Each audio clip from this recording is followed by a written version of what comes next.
Good evening friends. இந்த வீடியோவில் நம்ம நாளைக்கு நிஃப்டி 50 அண்ட் சென்செக்ஸ் அதுக்கான ப்ரீ மார்க்கெட் ரிப்போர்ட் பார்க்கலாம். அதுக்கு முன்னாடி இன்றைக்கி போஸ்ட் மார்க்கெட் ரிப்போர்ட் எப்படி முடிஞ்சது அப்படின்றத ஒரு கிளான்ஸ் செக் பண்ணிடலாம். இன்றைக்கி காலையில் கேப் டவுனில் தான் ஓப்பன் ஆச்சு நிஃப்டி 50. நிஃப்டி 50 கேப் டவுனில் ஓப்பன் ஆச்சு, சென்செக்ஸ் கேப் டவுனில் ஓப்பன் ஆச்சு. என்ன ரீசன் அப்படின்னு பார்த்தோம்னா, ஏஷியன் மார்க்கெட்டெல்லாம் காலையில் பெரிய லெவலில் வீக்காக இருந்தது. யூஎஸ் ஃபியூச்சர்ஸும் வீக்காக இருந்தது. அந்த பிரெண்ட் ஆயிலும் ஒரு கணிசமான அளவு இன்க்ரீஸ் ஆகி தான் இருந்தது. இன்றைக்கி நிஃப்டி 50 ஒரு 153 point gap down, Sensex 331 point gap டவுனில் ஓப்பன் ஆச்சு. அதாவது நேற்று ஒரு கேப் அப் ஓப்பனிங், காலையில் நல்ல ஒரு க்ரீன் கேண்டில், இன்ட்ராடே டைம் முடியும் போது ஒரு ரெட் கேண்டில். இன்றைக்கி காலையில் ஒரு கேப் டவுன் ஓப்பனிங், இன்ட்ராடே டைமில் ப்ளஸ் 100 பாயிண்ட்டு. அப்படியே நேற்றும் இன்றைக்கும் ஆப்போசிட்டு. நேற்று நடந்ததுக்கு இன்றைக்கி அப்படியே ஆப்போசிட்டு. ஓகேங்களா? மார்க்கெட்டு பாருங்கள், மார்க்கெட்டு என்ன லெவலில் ட்ரேட் ஆகுது அப்படின்ட்டு. இன்றைக்கி மார்க்கெட் ஏன் இந்த அளவுக்கு ஒரு திடீர்னு ஒரு ஷார்ட் கவரிங் ரேலி வந்தது. காலையில் நல்ல சரிவாக இருந்தது, மாலையில் அதிரடி ரெக்கவரி பண்ணிச்சு. கேப் டவுன் தான் இருந்தது, ஆனால் க்ளோசிங் க்ரீன் கேண்டிலில் முடிஞ்சிருக்கு. ஐடி செக்டர் எப்படி இந்த மார்க்கெட்டுக்கு இன்றைக்கி ஹெல்ப் பண்ணியிருக்கு. ஏன் நிஃப்டி 50 ஒரு 100 பாயிண்ட்டு ரெக்கவரி ஆச்சு திடீர்னு. ஸோ இந்த மாதிரி கேள்விகள்லாம் இன்றைக்கி மார்க்கெட்டில் எக்கச்சக்கமாக இருக்குது. ஓகேங்களா? அதை தான் போஸ்ட் மார்க்கெட் ரிப்போர்ட்டில் நம்ம இப்போ அனலைஸ் பண்ணிவிடுவோம். அதாவது மார்க்கெட் ஓப்பன் ஆனதுக்கு, காலையில் கேப் டவுனில் ஓப்பன் ஆனதுக்கான ரீசன் ஈரான் அமெரிக்கா தொடர்பான அந்த ஜியோபொலிட்டிக்கல் டென்ஷன் ஃபஸ்ட்டு. சில நாட்களாகவே என்னன்னா, எஃப்ஐஎஸ் கண்டினியூஸாக செல்லிங் பண்ணிக்கிட்டே இருக்காங்க. அது செகண்டு. கச்சா எண்ணெய் விலை ஏறிக்கிட்டும் இறங்கிக்கிட்டும் இருக்குது. இன்றைக்கி ஒரு கேப் டவுன் வர்றதுக்கு காரணம் கச்சா எண்ணெய் தான். ஏன்னா 95 கிட்ட இருந்தது. அதனால் நேற்றெல்லாம் பாசிட்டிவான இருந்து நம்ம கிஃப்ட் நிஃப்டி காலையில் மறுபடியும் ஒரு கேப் டவுன். அங்கேயே ஒரு பிரச்சனை, அங்கேயே ஒரு செல்லிங் ப்ரெஷர். அதனால தான் நம்ம நிஃப்டி 50 ஸ்பாட்டு கேப் டவுனில் ஓப்பன் ஆச்சு. ஒரு மிட் டைமில் ஒரு நல்ல ரெக்கவரி அப்படின்னு தான் சொல்லணும் மார்க்கெட்டில். எங்கன்னா இங்கே 12:30 மணிக்கு சரியான ஒரு ஷார்ட் கவரிங் ரேலி ஃபர்ஸ்ட் கிளாஸாக மார்க்கெட்டை மேலே தூக்கிட்டே போச்சு. அதுக்கு பெரிய லெவலில் ஹெல்ப் பண்ணது எந்த செக்டார்னு கேட்டால், இந்த ஐடி செக்டார் தான் பெரிய லெவலில் ஹெல்ப் பண்ணியிருக்கு. அதுக்கப்புறம் மெட்டல் செக்டார், சில லார்ஜ் கேப்பு ப்ளூ சிப் கம்பெனியெல்லாம் இன்றைக்கி மார்க்கெட்டுக்கு பெரிய லெவலில் ஹெல்ப் பண்ணியிருக்கிறதுனால தான் மார்க்கெட் சல்லுன்னு போயிடுச்சு. டிசிஎஸ் ஏறி இருக்குது, இன்ஃபோசிஸ் ஏறி இருக்குது, ஹெச்சிஎல் ஏறி இருக்குது, டெக் மகேந்திரா ஏறி இருக்குது. இது மாதிரி எல்லா ஐடி செக்டாருமே இன்றைக்கி மார்க்கெட்டை மேலே நோக்கி இழுத்துக்கிட்டு போயிருக்கு. ஓகேங்களா? நல்ல ஒரு ரேலி. இன்றைக்கி நான் பாருங்கள், இந்த பேங்க் நிஃப்டி பாசிட்டிவில் முடிஞ்சாவே அதிகபட்சமாக நம்ம நிஃப்டி 50 ஏறிடும். நிஃப்டி 50 கம்பேர் பண்ணால் இன்றைக்கி பேங்க் நிஃப்டியில் அந்தளவுக்கு பெரிய ஓட்டமே இல்லை. வெறும் 71 பாயிண்ட்டு ப்ளஸில் தான் முடிஞ்சிருக்கு. பட் பேங்க் நிஃப்டி பாசிட்டிவில் இருக்குது. இன்றைக்கி நிஃப்டி 50 ஹெல்ப் பண்ண செக்டார்ஸ் எதிரான ஐடி செக்டர், மெட்டல் செக்டர், சில டெக்னாலஜி லார்ஜ் கேப்ஸ் எல்லாம் இன்றைக்கி ஹெல்ப் பண்ணியிருக்கு. எந்த செக்டார் ஐடி நம்ம நிஃப்டி 50க்கு வீக்காக முடிஞ்சுது அப்படின்னு கேட்டால், ஃபினான்ஷியல் அண்ட் பேங்கிங். ஏன்னா பேங்கிங் பெரிய லெவலில் இன்றைக்கி சப்போர்ட் பண்ணலை. ஐசிசி பேங்க்கில் இன்றைக்கி கீழே தான் விழுந்திருக்கு. ஹெச்டிஎஃப்சி பாசிட்டிவில் இருக்கான், பட் ஐசிசி பேங்க் கீழே இருக்குது. ஸோ அந்த பேங்க் செக்டரும் வெறும் 71 பாயிண்ட்டு தான் இருக்குது. ஸோ எஃப்எம்சிஜி இன்றைக்கி மார்க்கெட்டுக்கு சப்போர்ட் பண்ணல, ஆட்டோ சப்போர்ட் பண்ணல, கன்சியூமர் சார்ந்த சில பங்குகள்லாம் இன்றைக்கி மார்க்கெட் சப்போர்ட் பண்ணலை. ஓகேங்களா? இது ஆக்சுவலி ஷார்ட் கவரிங் ஏன் வந்திருக்கு அப்படின்ற மாதிரி நான் ஃபீல் பண்ணுறேன்னா, இன்றைக்கி எக்ஸ்பைரி டே. அதனால் சில அதை ஷார்ட்டை க்ரியேட் பண்ணியிருந்தவங்களாம் கண்டிப்பாக அதை எக்ஸிக்யூட் பண்ணியிருப்பாங்க. ஏன்னா இன்றைக்கி எக்ஸ்பைரி அப்படின்றதுனால அதை புக் பண்ணதுக்கப்புறம் மார்க்கெட்டில் ஒரு ஷார்ட் கவரிங் ரேலி மேலே சடார்னு ஏறி போச்சு. கண் இமைக்கிற நேரத்தில் 12:30 மணிலேருந்து 12:30 மணிலேருந்து அந்த 2:15 மணிக்குள்ளே அவன் ஏறி போயிட்டான். 23,273. அந்த 23,273லேருந்து 23,500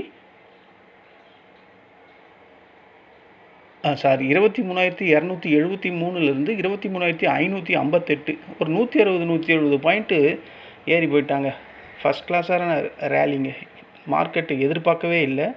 நான் என்ன நினச்சேன்னா, இந்த ஃபஸ்ட்டு ரெசிஸ்டண்ட்டை தாண்டாதுன்னு தான் நினச்சேன். பட் மார்க்கெட் அதையும் உடைச்சிட்டு மேலே போயிட்டான். எப்படி இருந்தாலும் அந்த 23,600 ஒரு ஸ்ட்ராங்கான ரெசிஸ்டண்ட்டு. அது அவ்வளோலாம் போகலை. 23,560 வரையும் போயிட்டு அங்கேருந்து ஒரு செல்லிங் ப்ரெஷர். இன்றைக்கி எஃப்ஐஎஸ் என்ன பண்ணாங்கன்னு பார்க்கணும். எஃப்ஐஎஸ் வந்து ஒரு வேளை இன்றைக்கி பை பண்ணிட்டாங்களா அப்படின்ற மாதிரி பார்க்கணும். பட் வந்திருக்க கேண்டில்லாம் பார்த்தா செல்லிங்கில் தான் இருக்க மாதிரி தோணுது. ரிப்போர்ட் வந்தால் தெரிஞ்சிடும். முழுக்க இன்றைக்கி நம்ம நிஃப்டி 50 இந்த 100 பாயிண்ட் ப்ளஸில் முடியறதுக்கு காரணம் ஐடி செக்டார் தான். அதில் வேறு எந்த ஒரு டவுட்டுமே கிடையாது. அவன் தான் இன்றைக்கி மார்க்கெட்டை பெரிய லெவலில் தூக்கிட்டு போயிருக்கான். பேங்க் செக்டார் கூட அந்தளவுக்கு இல்லை. ஓகேங்களா? இதுதான் இன்றைக்கான போஸ்ட் மார்க்கெட் ரிப்போர்ட்டு. நாளைக்கு நம்ம என்ன பண்ணலாம் அப்படின்னா 23,300 அகைன் ஒரு ஸ்ட்ராங்கான சப்போர்ட்டு. அதுக்கு முன்னாடி 23,400 ஒரு ஸ்ட்ராங்கான சப்போர்ட் இருக்குது. ரெசிஸ்டண்ட்டுன்னு பார்த்தா இந்த 23,800 மார்க்கெட் வந்து உடைக்கணும். அதை உடைச்சா 24,000 சைக்காலஜி நம்பர், அதையும் உடைச்சி அதுக்கு மேலே ஒரு புல்லிஷ் கேண்டில் வந்தால் மார்க்கெட் ரேலி ஆகிறதுக்கான வாய்ப்பு இருக்குது. ஓகேங்களா? ஆனால் அவ்வளோ தொலைவு மார்க்கெட்டை எஃப்ஐஸ் ஏற்ற விடுவாங்களா? இந்த பிரெண்ட் க்ரூட் ஆயில் அதே லெவலில் குறைஞ்சா அதெல்லாம் நடக்கும். இது குறையிலையே. இது பாருங்கள், இன்றைக்கி போன ஹை வந்து 95.83, லோ வந்து 92.86. அவன் அந்த பிட்வீன் அந்த இதுலேயே தான் ட்ரேட் ஆகிட்டு இருக்கான். ஓவராலாக இன்றைக்கி பார்த்தா வேர்ல்டு மார்க்கெட் எல்லாமே பச்சை பசேல்னு இருக்கான். ஓகேங்களா? அதனால் நம்ம மார்க்கெட் இன்றைக்கி ஏறி இருக்குது. அது இல்லாமல் இன்றைக்கி ஷார்ட் கவரிங் ரேலி. ஏன்னா இன்றைக்கி நிஃப்டி 50 வீக்லி எக்ஸ்பைரின்றதுனால மார்க்கெட் ஏறி இருக்குது. இதுதான் என்னுடைய கணிப்பாக இருக்குது. மற்றபடி நாளைக்கு மறுபடியும் கீழே இறக்கிடுவாங்க அப்படின்ற மாதிரி தான் எனக்கு தோணுது. இந்த போஸ்ட் மார்க்கெட் ரிப்போர்ட்டில் நாங்கள் என்ன பண்ணோன்னா, நாங்கள் இன்றைக்கி பெரிய கால் பண்ணவே இல்லை. நான் முதல்ல இன்றைக்கி மார்க்கெட்லேயே இல்லை. அப்படி இருந்தும் ஒரு 3 கால் பண்ணியிருந்தோம். அதில் 1 ஃபெயிலியர் இல்லை, 3மே சக்ஸஸ் தான் நினைக்கிறேன். ஆமாம், 3மே ப்ராஃபிட் தான் வந்தது. பட் நான் மார்க்கெட்டில் இல்லை. இந்த ரேலி ஆகும் போதெல்லாம் நான் மார்க்கெட்டில் இல்லை. கொஞ்சம் பர்சனல் ஒர்க்கு, அதனால் வெளியே போயிட்டேன். இல்லைனா இதில் ஏதாவது பிடிச்சிருக்கலாம். பட் மார்க்கெட் ஏறி போச்சு. நான் வந்து பார்க்கும்போது மார்க்கெட் இங்கே இருந்தது. 12:15 தான் வந்தேன். 23,558 இருந்தது மார்க்கெட். சரி, மார்க்கெட் ஏறி போச்சு, இதுக்கு மேலே ட்ரேட் பண்ணால் ஒன்றும் கிடைக்காது, லாஸ் வர்றதுக்கு தான் வாய்ப்பு இருக்குது அப்படின்ற மாதிரி ஃபீல் பண்ணி இன்றைக்கி 3 ட்ரேட் தான் பண்ணேன். பெரிய லெவல் ப்ராஃபிட் இல்லை. ஒரு 1,300 ரூபா 3 ட்ரேடுக்கு லாபம் பண்ணியிருந்தேன். அதில் 3 ப்ரோக்கரேஜெலாம் மைனஸ் பண்ணால் கூட ஒரு 600-700 ரூபா தான் வரும். இன்றைக்கி ட்ரேட் பண்ண முடியல. அதுதான் ரியல் ரீசன். சென்செக்ஸில் எந்த காலம் இன்றைக்கி நான் கொடுக்கல. ஏன்னா நான் மார்க்கெட்லேயே இல்லை. அதனால் குரூப்பில் நான் சொல்லிட்டேன், நான் வெளியே போகிறேன், அர்ஜென்ட் ஒர்க்குன்ட்டு. அதனால் இதில் எதுவுமே கொடுக்கல. இதே டைமில் தான் 12:30 தான் அவனும் சல்லுன்னு மேலே ஏறி போயிருக்கான். இதுதான் இன்றைக்கி போஸ்ட் மார்க்கெட் ரிப்போர்ட்டு. இன்றைக்கி நீங்கள் ப்ராஃபிட் பண்ணியிருப்பீங்கன்னு நினைக்கிறேன். அதாவது காலை மட்டுமே ஃபோக்கஸ் பண்ணக்கூடியவங்க இன்றைக்கி பெரிய லெவலில் ப்ராஃபிட் பண்ணியிருக்க வாய்ப்புகள் அதிகம். ஓகேங்களா? இதுதான் இன்றைக்கி போஸ்ட் மார்க்கெட் ரிப்போர்ட். நாளைக்கான ப்ரீ மார்க்கெட் ரிப்போர்ட் செக் பண்ணுறதுக்கு முன்னாடி இப்போ வேர்ல்டு மார்க்கெட் எப்படி நடக்குது அப்படின்றத ஒரு கிளான்ஸ் செக் பண்ணலாம். நேற்று டவ் 30 இவன் கஷ்டப்பட்டு பாசிட்டிவுக்கு வந்தாங்க. நேற்று 46 பாயிண்ட்டு, எஸ்எம்பி ஒரு 20 point plus, Nasdaq composite 115 point plus. இப்போ ட்ரேட் ஆகிற எஃப்டிஎஸ்சி 28 பாயிண்ட்டு ப்ளஸில் ட்ரேட் ஆகுது. சிஎஸ்சி வந்து 58 பாயிண்ட்டு ப்ளஸில் ட்ரேட் ஆகுது. டேக்ஸ் வந்து 192 பாயிண்ட்டு ப்ளஸில் ட்ரேட் ஆகுது. நிக்கி இவன் எப்போவுமே தப்பிச்சுப்பான். இன்றைக்கி இவன் -200. ஆங்சங் 640 ஃபஸ்ட் கிளாஸாக ஏறி இருக்குது. Shanghai composite 17 point plus. NSC Nifty 101 பாயிண்ட்டுனே சொல்லலாம். ஆனால் 100.95 இருக்குது. BSc Sensex 382 point plus. STI வந்து 60 பாயிண்ட்டு ப்ளஸ்ஸு. காஸ்பி 13 தாங்க. எல்லாமே ஏறி இருக்குது. இவன் மட்டும் வெறும் 13ல் இருக்கான். இவன் தான் எப்போவுமே எல்லாருக்கும் முன்னோடியாக இருப்பான் பாசிட்டிவில். இன்றைக்கி அவன் ரொம்ப லோவில் இருக்கான், பட் பாசிட்டிவில் இருக்கான்.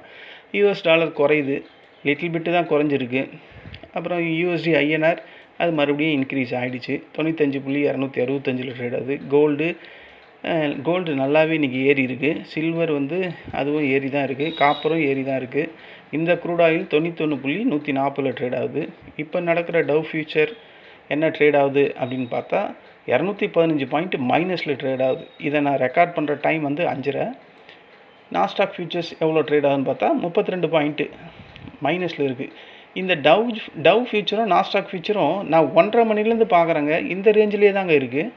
நம்ம மார்க்கெட் ட்ரேட் ஆகும்போது இவன் பார்த்தேன் 240 மைனஸ் இருந்தான். அதுலேருந்து வெறும் ஒரு 25 பாயிண்ட்டு தான் குறைஞ்சிருக்கு. 240க்கும் 215க்கும் ஒரு 25 பாயிண்ட் தான். அப்போ 3 ஹவராக அது இங்கேயே தான் இருக்குது. Dow futures US market.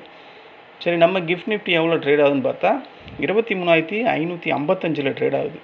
நம்ம எதில் க்ளோஸ் ஆகிருக்கோம்? 23,483. ஸோ ஓவராலாக இப்போது ஒரு 16 பாயிண்ட் மைனஸில் இருக்குது.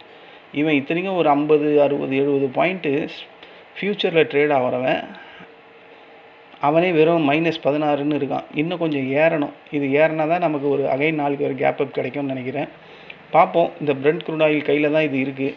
இது ஒரு 90, 89, 88 வந்தால் நாளைக்கு அகைன் நமக்கு ஒரு கேப் அப் கிடைக்கும். இவன் 95, 96, 97 போயிட்டானா நாளைக்கு மறுபடியும் நமக்கு கேப் டவுன் தான் கிடைக்கும். ஓகேங்களா? ஏன்னா நம்ம டோட்டலாக க்ரூட் ஆயிலை பேஸ் பண்ணி தான் நம்ம மார்க்கெட்டே இருக்குது. எப்போ இந்த ஈரான் யூஎஸ் சண்டை வந்ததோ அதுலேருந்து நம்ம கேப் அப் கேப் டவுன் வந்து பிரெண்ட் க்ரூட் ஆயிலை பேஸ் பண்ணி தான் இருக்குது. இதை வச்சு நம்ம நாளைக்கு மார்க்கெட் எப்படி இருக்கும் அப்படின்றத பார்க்கலாம். இப்போ வரையும் மார்க்கெட் யூஎஸ் ஃபியூச்சர்ஸ் எல்லாம் டவுனில் தான் இருக்குது. டவுனுனா பெரிய டவுனில் இல்லை, 215 பாயிண்ட் தான் இருக்குது. அதெல்லாம் அவனுக்கு அசால்ட்டு. ஜஸ்ட்டு 2-3 கேண்டில்லே அதெல்லாம் ஏறிடும். ஆஸ் யூஷுவல் நம்ம ஒரு கேப் அப்லேயே வச்சு மார்க்கெட்டை ஸ்டார்ட் பண்ணுவோம்.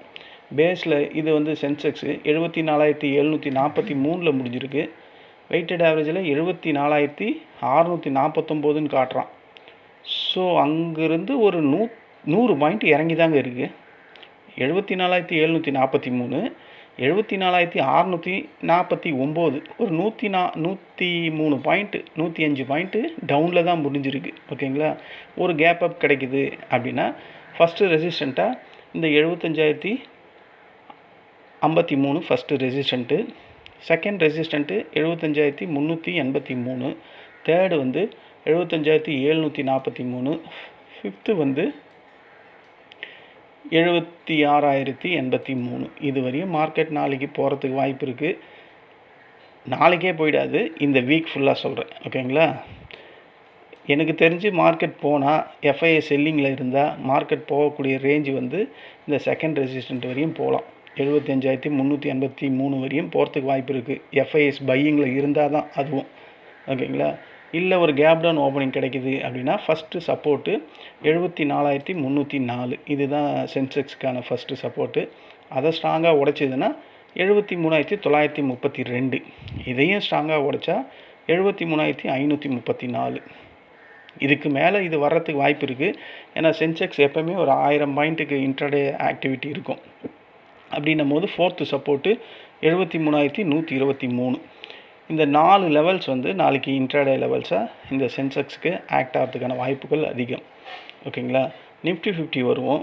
நிஃப்டி 50 ஒரு வழியாக இந்த எக்ஸ்பைரி முடிஞ்சுதுங்க. இந்த எக்ஸ்பைரியில் எவ்வளோ பேரை இந்த புட் சைடில் வாங்கினவங்க இன்றைக்கி அழிஞ்சாங்களோ பாவம். மார்க்கெட் சடார்னு ஒரு ஷார்ட் கவரிங் ரேலி. அதனால் மார்க்கெட் சல்லுன்னு ஏறி போயிட்டான். அவன் ஏறி போனது வெறும் 100 பாயிண்ட்டு தான். அந்த 100 பாயிண்ட்டுன்னும் போது டைம் டிகேல எவ்வளோ அடி வாங்கியிருக்கோம், இந்த மணியெல்லாம் எவ்வளோ அந்த அந்த பர்சன்டேஜ் குறைஞ்சிருக்கும், பாதிக்கு பாதி குறைஞ்சிருக்கும் இந்த மணியெல்லாம். மார்க்கெட்டில் லாஸ் ப்ராஃபிட் அப்படின்றது வெரி சகஜம். ஆனால் கண்டினியூஸாக லாஸ் வரும்போது ஒரு ஹோப் வந்து நம்மக்கிட்டேருந்து கொஞ்சம் கொஞ்சமாக விலக ஆரம்பிக்கும். அது நானே ஃபீல் பண்ணியிருக்கேன். அது இன்றைக்கி அப்படி தான் ஃபீல் பண்ண வச்சுருக்கோம் மார்க்கெட். புட் சைடில் வாங்கினவங்கள. ஓகேங்களா? நேற்று கால் சைடில் வாங்கினவங்கள ஃபீல் பண்ண வச்சுருக்கோம். இன்றைக்கி புட் சைடில் வாங்கினவங்கள ஃபீல் பண்ணியிருக்கோம். ஸோ மார்க்கெட் பாரபட்சம் இல்லாமல் கால் சைடையும் அடிக்குது, புட் சைடையும் அடிக்குது. நீ எப்படியும் ஜெயிக்கக்கூடாதுரா அப்படின்ற மாதிரி தான் மார்க்கெட்டில் டெய்லியும் ட்ரேட் ஆகுது. அதை மீறியும் நம்ம சில பேர் ப்ராஃபிட் பண்ணுறோம், சில பேர் லாஸ் பண்ணுறோம். பட் நம்மளோட அந்த கான்ஃபிடென்ஸ் குறையில. பட் மார்க்கெட் வந்து நம்மளை போட்டு துளாவி எடுக்குது. சரி, நம்ம இந்த நிஃப்டி 50 வந்துடுவோம். நிஃப்டி 50 ஒரே நிமிஷங்க. இதை நான் போடவே இல்லை, போட்டுடுறேன்.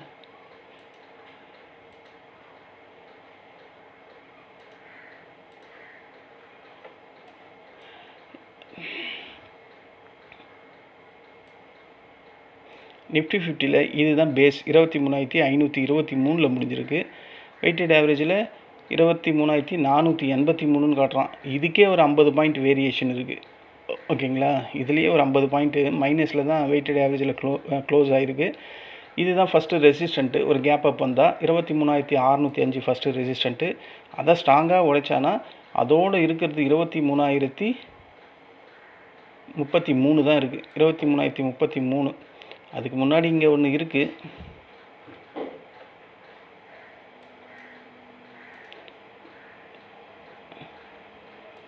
இங்கே இருக்குது. எங்கே இருக்குது? 23,677 இருக்குது. இது செகண்ட் ரெசிஸ்டண்ட்டு. தேர்டு வந்து 23,733. ஃபோர்த்து தான் 23,800. இந்த 4 ரெசிஸ்டண்ட்டு இந்த வீக்குக்கான இன்ட்ராடே லெவல்ஸு. ஓகேங்களா? நான் அதை தான் சொன்னேன். இந்த 23,800 மார்க்கெட் உடைக்கிறது கஷ்டம். உடைச்சானா 400 24,000ன்றது சைக்காலஜி நம்பர். அது ரொம்ப கஷ்டமாக இருக்கும். இது ரெசிஸ்டன்ட் லெவலில். சப்போர்ட் லெவலில் பார்த்தா ஃபஸ்ட்டு சப்போர்ட் எங்கே இருக்குன்னா இதுதான் ஃபஸ்ட்டு சப்போர்ட்டு. அது எங்கே இருக்குது? 23,439 ஃபஸ்ட்டு சப்போர்ட்டு. அதை ஸ்ட்ராங்காக உடைச்சானா 23,373. அதையும் ஸ்ட்ராங்காக உடைச்சா 23,273. எல்லாமே 3 வருது. ஸோ இந்த 3 சப்போர்ட் நாளைக்கு இன்ட்ராடே லெவல்ஸாக இருக்கும். நாளைக்கு நிஃப்டி 50 ப்ரீமியம்லாம் ரொம்ப அதிகமாக இருக்கிறதுக்கு வாய்ப்பு. ஏன்னா எக்ஸ்பைரி முடிஞ்சிடுச்சு. ஸோ எல்லாமே ஹை ப்ரீமியமாக இருக்கிறதுக்கு தான் வாய்ப்புகள் அதிகம். ஸோ பார்த்து ட்ரேட் பண்ணுங்கள். இங்கே ஒரு டிஸ்க்ளைமர். இங்கே நான் கோடிட்டு காட்டியிருக்கேன். இந்த ரெட்டு, இந்த ப்ளூ, இந்த க்ரீன்லாம் ஒரு ட்ரேடிங் ரெக்கமெண்டேஷன் லைன்ஸ்லாம் கிடையாது. இதை பேஸ் பண்ணி எந்த ஒரு ட்ரேடும் பண்ணாதீங்க. இதை நம்பியே ட்ரேட் பண்ணிங்கன்னா உங்களுடைய வேல்யூபிள் மணி இழக்க நேரிடும். அதனால் சூதானமாக நடந்துங்க. கரெக்டாக உங்கள் ஸ்ட்ராட்டஜி என்ன, உங்கள் செட்டப் என்ன, மார்க்கெட் அந்த லெவலில் வரும்போது நீங்கள் அப்போ ஒரு புட் சைடோ ஒரு கால் சைடோ கன்சிடர் பண்ணுறது பெஸ்ட்டாக இருக்கும். இது என்னுடைய அட்வைஸ். ஆனால் நீங்கள் கன்சிடர் பண்ணக்கூடிய ஸ்ட்ரைக் வந்து ஒரு ஐடிஎம்மாக இருக்கணும், இந்த மணியாக இருக்கணும். அதுதான் உங்களுக்கான ப்ராஃபிட்டபிள் தரக்கூடிய ஒரு ஸ்ட்ரைக் ப்ரைஸ். அது மட்டும் நான் கண்டினியூஸாக அதை தான் சொல்லுவேன். ஏன்னா அதில் தான் ப்ராஃபிட் இருக்குது. நான் அதில் தான் ட்ரேட் பண்ணுறேன். அதனால் நான் அதையே தான் சொல்லிக்கிட்டு இருக்கேன். ஓகேங்களா? அதிகப்படியாக ஆப்ஷன் பையர்ஸ் வந்து ப்ராஃபிட் பண்ணுறது ஏன் பொதுவாக பல பேரை கேட்டு பார்த்தீங்கன்னா எல்லாருமே ஐடிஎம் தான் சொல்லுவாங்க. இது நீங்கள் வேணும்னா விசாரிச்சு பாருங்கள். ஏன்டா இவன் எப்போ பாரு ஐடிஎம்ஏ சொல்கிறான்ட்டு ஏன் சொல்கிறான்றத நான் சொல்கிறத பல பேருக்கு இந்நேரம் தெரிஞ்சிருக்கும், ப்ராஃபிட் பண்ணுறவங்களுக்கு. அது மாதிரி நீங்களும் அதை தெரிஞ்சுக்கணுன்னா உங்கள் ஃப்ரெண்ட் சர்க்கிள்லையோ இல்லை உங்கள் ரிலேஷன் சர்க்கிள்லையோ யாராவது ட்ரேடிங் பண்ணுற மாதிரி இருந்தால், ஆப்ஷன் பையராக இருந்தால் நீங்கள் எங்கெங்கே எந்த ஸ்ட்ரைக் ப்ரைஸை சூஸ் பண்ணுறீங்கன்னு கேட்டு பாருங்கள். லாபம் பண்ணக்கூடிய எல்லாருமே ஐடிஎம்மில் தான் பண்ணுவாங்க. தொடர்ச்சியான லாபம் பண்ணுறவங்க, என்றைக்கோ ஒரு நாள் லாபம் பண்ணுறவங்கள பற்றி சொல்லலை. தொடர்ச்சியாக லாபம் பண்ணுறவங்க ஐடிஎம்மில் மட்டும்தான் ட்ரேட் பண்ணுவாங்க. நான் பல புக்கை படிச்சிருக்கேன். எல்லா புக்லேயும் இந்த மணியை மட்டும்தான் அந்த டைம் டிகே வேல்யூவேஷன் வந்து ரொம்ப லோவாக இருக்கும் அப்படின்ற மாதிரி இருக்குது. அது இப்போது ஒரு நம்ம 25,000 ட்ரேட் ஆகுது. நம்ம 24,700 ஒரு இந்த மணியை வாங்குகிறோம். மார்க்கெட் சடார்னு 23,900 வரையும் வந்தாலும் மறுபடியும் அது 25,000 போகும்போது இந்த நம்ம வாங்கின இந்த மணி அவன் தான் ஃபஸ்ட்டு ஏறுவான், ப்ராஃபிட்டபுளும் தருவான். அந்த ஒரு ரீசனால தான் ஐடிஎம்ஐ சூஸ் பண்ணுங்கள் அப்படின்னு சொல்கிறேன். சரி ஃப்ரெண்ட்ஸ், இந்த வீடியோ உங்களுக்கு பிடிச்சிருந்தா என்னுடைய சேனலை சப்ஸ்கிரைப் பண்ணுங்கள். நம்ம நாளைக்கு மீண்டும் இன்ட்ராடே டைமில் சந்திக்கலாம். இந்த வீடியோ உங்களுக்கு பிடிச்சிருந்தா என்னுடைய சேனலை சப்ஸ்கிரைப் பண்ணுங்கள். நன்றி, வணக்கம்.